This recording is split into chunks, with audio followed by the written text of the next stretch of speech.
Hi hello Jagannath. आज घर से विदाई हो रही है। आज मैं हॉस्टल को जाऊँगी। बहुत मन दुख।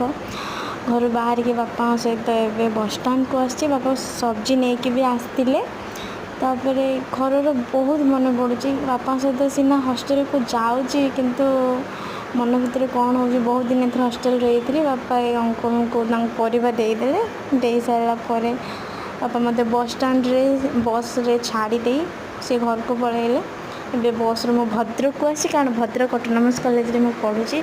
आसला रूम रो हालत भाई दिमाग गरम है। कौन ए रूम रो हालत है पड़ी कौन करी हसिकी थकी गली। बट रूम को तो सजाड़ा को हम। ये मो विंडो व्यू। फाइनाली रूम सजड़ा सजुड़ी हो गला। रूम परिष्कार करनेली।